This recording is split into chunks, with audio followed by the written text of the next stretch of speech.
San Norberto, nobilísimo fruto de una de las más ilustres casas de Alemania, fue hijo de Heriberto, conde de Gennep, emparentado con los emperadores, y de Advigis o Arvigis, descendiente de los de Lorena.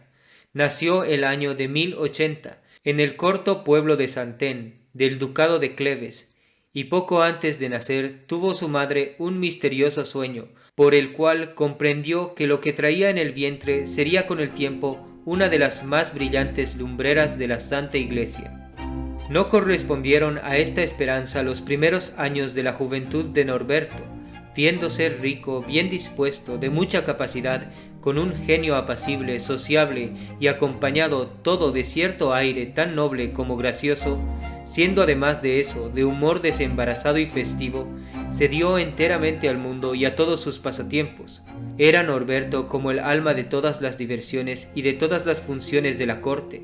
pero esta inclinación a divertirse no le sirvió de estorbo para dedicarse a los estudios, y como fue uno de los más sobresalientes ingenios de su siglo, en poco tiempo hizo grandes progresos en todas las ciencias. Fue provisto en él un canonicato de la iglesia de Santén,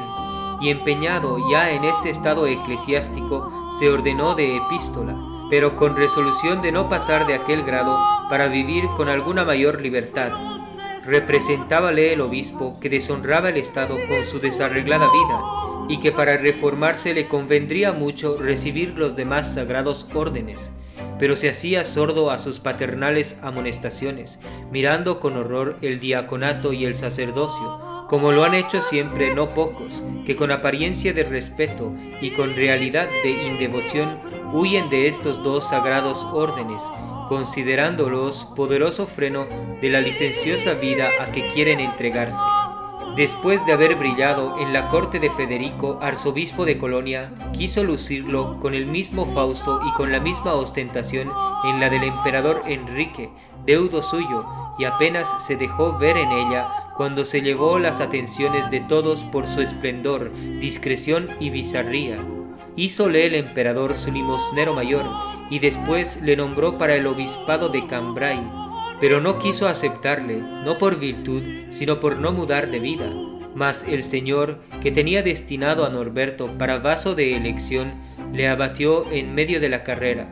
Caminaba un día a caballo a un lugarcito de la Westfalia, llamado Fretén, seguido de un solo lacayo suyo. El cielo estaba sereno, y encapotándose de repente, se levantó una furiosa tempestad de relámpagos y truenos. Deliberaron amo y criado sobre si pasarían adelante o volverían atrás, cuando cayó un rayo a los pies del caballo de Norberto, que abriendo un boquerón en la tierra, derribó al jinete y medio le sepultó. Casi una hora estuvo Norberto sin sentido, hasta que volviendo en fin en sí, se levantó, hincóse de rodillas y elevando los ojos y las manos al cielo, exclamó como otro Saulo: «Señor, ¿qué quieres que haga?». Parecióle que le respondían interiormente: «Que dejes el mal y que hagas el bien».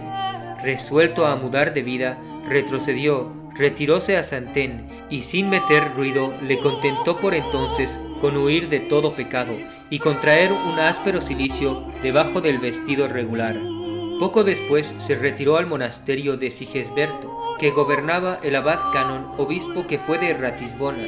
y este oportuno retiro perfeccionó su conversión. Instruido ya en los caminos del Señor, resolvió romper enteramente con el mundo, y sabiendo que celebraba órdenes el arzobispo de Colonia, pasó allá, echóse a sus pies y le suplicó que le admitiese en la matrícula de los ordenados. Gustosamente sorprendido el arzobispo, viendo que le pedía con instancia aquello mismo que había rehusado cuando voluntariamente se lo habían ofrecido, le prometió que le ordenaría de diácono. «No basta eso, señor», respondió Norberto, «es menester que en el mismo día me ordenéis también de sacerdote». Aún mucho más admirado el arzobispo le preguntó el motivo de aquella priesa. A esto solo respondió con sus lágrimas, arrojóse a los pies, suplicóle le oyese en penitencia, manifestóle todos sus desórdenes, pidió la absolución y rogóle que luego le confiriese el sacerdocio.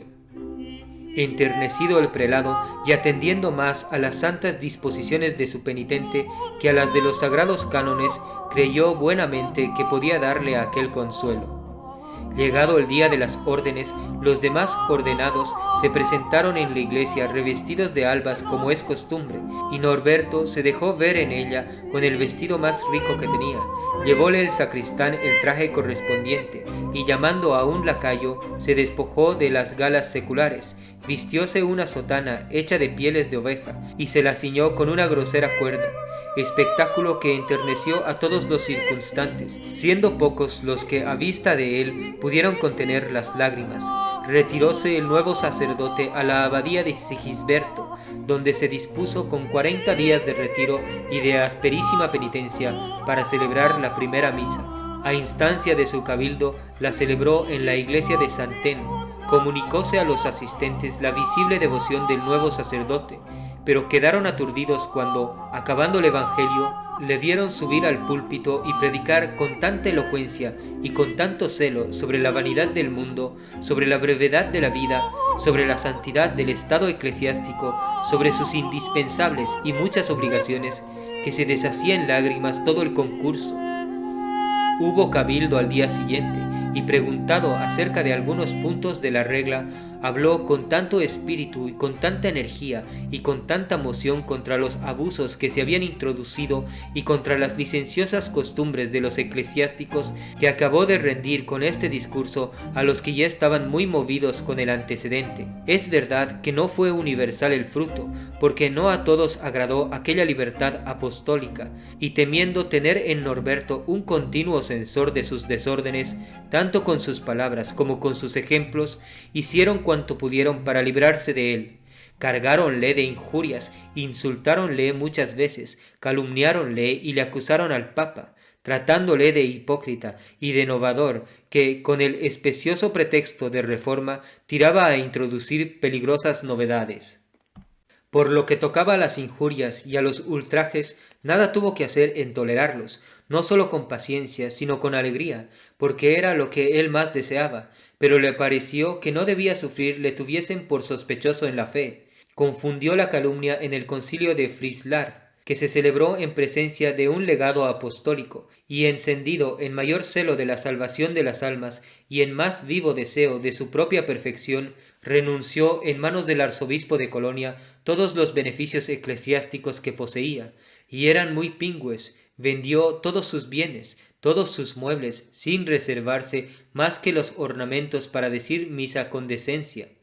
y todo el producto le repartió luego entre los pobres. Quedólo él más que los mismos a quienes acababa de hacer aquella limosna, y partió a pie y descalzo a buscar al Papa Gelasio II, que estaba en San Gil de Languedoc, acompañado de 2 solos laicos, que se habían hecho sus discípulos. Postróse a los pies de su santidad, hizo con él una confesión general, absolvióle de sus culpas y también de la irregularidad en que pudo haber incurrido por haberse ordenado en un mismo día de diácono y de presbítero, contra lo dispuesto por los sagrados cánones. Y bien informado el sumo pontífice, así de la nobleza como del mérito personal de su penitente, prendado por otra parte de su sabiduría, de su virtud y de su celo, quiso tenerle en su corte, pero el santo le suplicó humildemente se dignase permitirle seguir en su vocación, que era ir a predicar penitencia por todas partes con sus sermones y con sus ejemplos. Y edificado el Papa de tan santa resolución, le dio su bendición con amplia facultad para predicar el Evangelio por todo el mundo. No bastó para detener ni un solo punto al nuevo misionero el riguroso frío del invierno. Corrió con sus 2 compañeros el Languedoc, la Guyena, el Poitou, el Orleanés, predicando en todas partes con maravilloso fruto, sin admitir el menor alivio ni reparo contra los rigores de la estación, caminando con los pies descalzos y ayunando todos los días, de suerte que su misma vida predicaba penitencia. Al pasar por Orleans encontró con un subdiácono que, animado del mismo celo, se juntó a él, y con este nuevo refuerzo pasó al condado de Hainaut, y entrando en Valenciennes el sábado antes del domingo de Ramos, predicó este día al pueblo con tanto fruto que hicieron los mayores esfuerzos para detenerle, y con efecto, habiendo caído mortalmente enfermos sus 3 compañeros, se vio precisado a hacer mansión en aquella ciudad por muchos días. Con esta ocasión vio a Boncardo, obispo de Cambrai, que había venido a Valenciennes. Como este prelado le había conocido en la corte del emperador y se le había dado el obispado porque Norberto no le quiso admitir, se enterneció mucho cuando le vio en aquel estado de penitencia. Abrazóle estrechamente y le miró con veneración. Admirado un familiar del obispo llamado Hugo de aquel recibimiento tan tierno como respetuoso, se informó de quién era aquel extranjero, y noticioso de su calidad, de sus circunstancias y de sus talentos, se hizo compañero suyo, y fue el más célebre de todos sus discípulos. Los otros 3 compañeros enfermos murieron todos casi en un mismo día, y concluidas sus exequias, partió Norberto de Valenciennes con el nuevo discípulo Hugo, para predicar como lo hizo en todas las ciudades, pueblos y aldeas del condado de Hainaut, del país de Lieja y del Brabante, obrando en todas partes portentosas conversiones. Teniendo noticia de que Calixto II, sucesor de Gelasio, había convocado un concilio en Reims, en que había de presidir el mismo papa, partió allá con su compañero Hugo para suplicar al sumo pontífice que confirmase su misión y le diese facultad para escoger operarios que le acompañasen en sus expediciones apostólicas. Halló los ánimos muy prevenidos en su favor, recibiéndole el pontífice con grandes demostraciones de afecto y de estimación, y no fueron menores las que le dieron todos los demás prelados.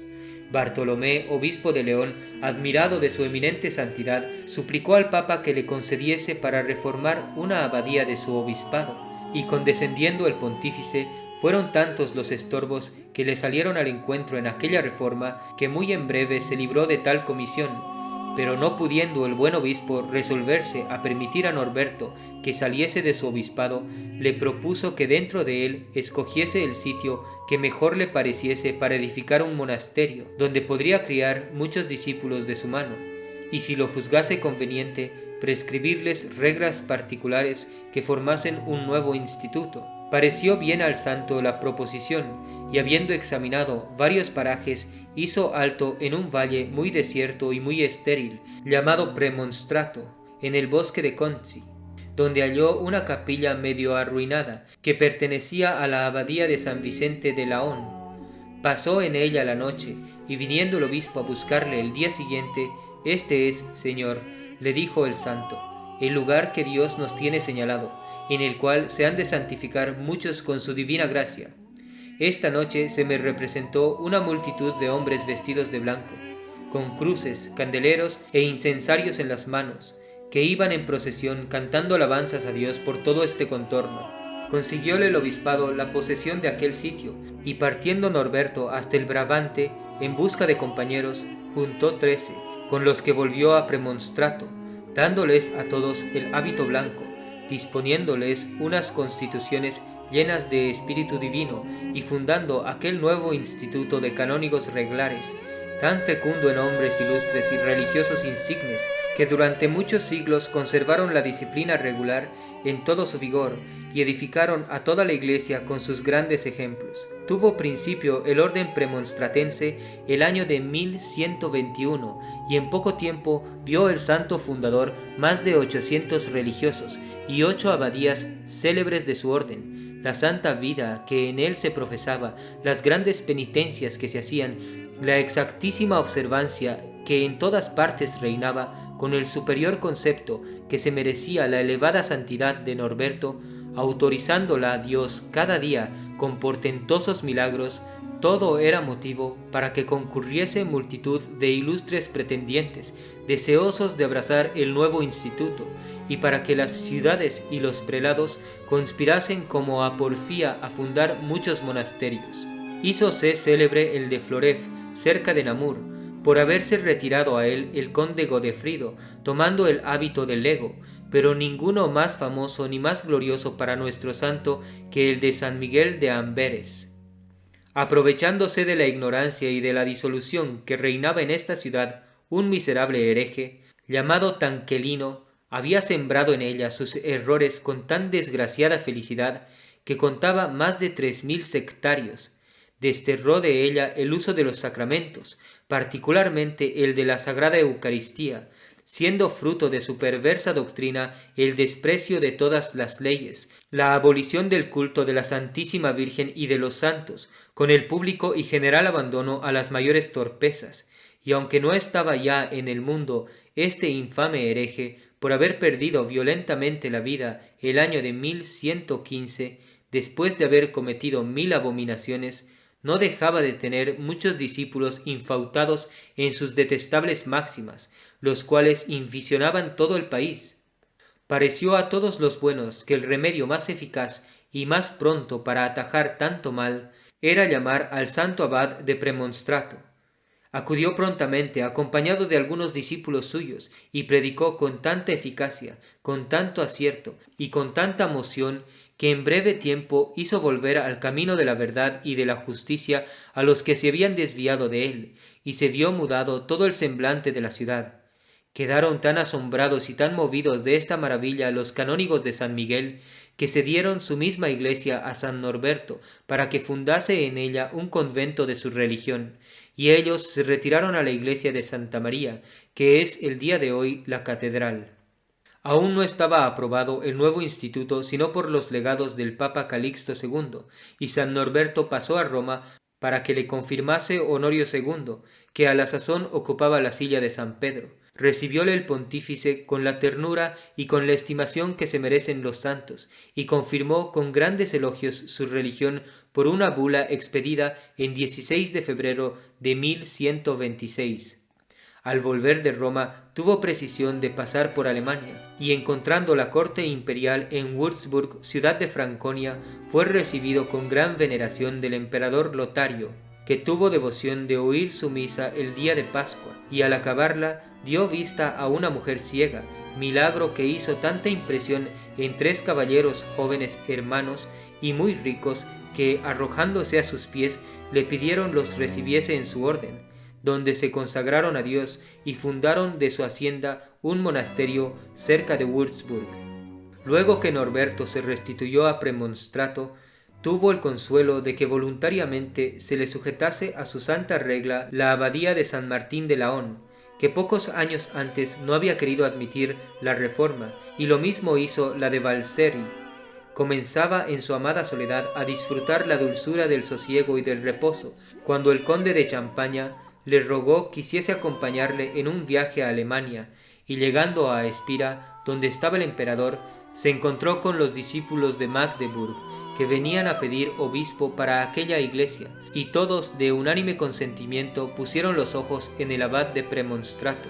elección que fue aplaudida de toda la corte, y sin dar oídos a su resistencia ni a sus razones, le pusieron guardas de vista, hasta que fue consagrado y conducido a Magdeburg, sin permitirle que volviese a su monasterio. Fue universal el gozo de todo el clero y de todo el pueblo, excediendo mucho a todas las esperanzas las bendiciones que derramó el cielo sobre sus ovejas por los méritos del santo pastor. En nada alteró su método de vida la nueva dignidad, y aunque se vio elevado a una de las más respetables sillas episcopales de Alemania, siempre se conservó igualmente pobre, igualmente humilde, igualmente mortificado. Tenía muy debilitada la fe, la licencia de las costumbres, pero nuestro santo, armado de la palabra de Dios y mucho más de los ejemplos de su virtud, combatió el vicio y el error con todas sus fuerzas, reformó el clero, corrigió los abusos y consiguió que volviese a florecer la religión y la piedad en todo el obispado, no contribuyendo poco a estos felices sucesos su afabilidad, su caridad y su penitente vida. En breve tiempo comunicó a su rebaño aquella tierna devoción a la Santísima Virgen, que él había profesado siempre casi desde la cuna, pero en ninguna cosa se hizo más visible su celo que en procurar se rindiese al Santísimo Sacramento del altar el culto y veneración que se le debía.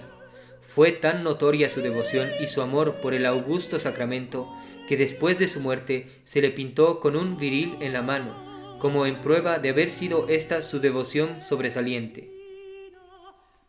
Siendo tan general la corrupción de las costumbres y siendo tan vivo y tan ardiente el celo del santo prelado, era preciso que le suscitase muchos enemigos, no pocas veces determinaron asesinarle, y otras tantas tuvo el consuelo de ver convertidos a los asesinos. No perdonaron medio alguno para aburrirle, para calumniarle y para perderle, pero rebatió estas violencias con las invencibles armas de su mansedumbre, de su caridad y de su paciencia.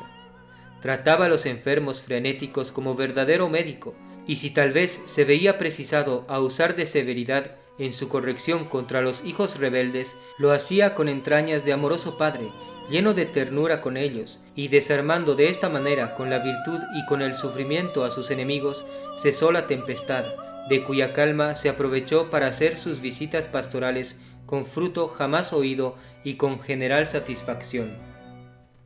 Pero ni los cuidados ni el gobierno de su iglesia le servían de estorbo para atender también a las necesidades de su orden. Dispuso que en su lugar fuese nombrado por abad general de la religión Hugo, el primero de sus discípulos. Habiendo asistido al concilio de Reims, en que Inocencio II fue reconocido por verdadero papa y condenado el antipapa Anacleto, hizo un viaje a Roma, donde trabajó eficazmente para acabar de extinguir las centellas del cisma, y restituido a su iglesia, le postró en la cama una enfermedad que al cabo de 4 meses le quitó la vida, muriendo con la muerte de los santos el día 6 de junio de 1134, de edad de 53 años, al 8º de su obispado y al 14º de la fundación de su religión. Mantúvose el santo cuerpo 9 días sin enterrarse y sin la menor señal de corrupción, manifestando el Señor por este tiempo la gloria de su siervo con grandes maravillas. Habiéndose apoderado los luteranos de la ciudad de Magdeburg, el emperador Ferdinando II hizo trasladar sus reliquias en el año de 1627 a la ciudad de Praga en Bohemia.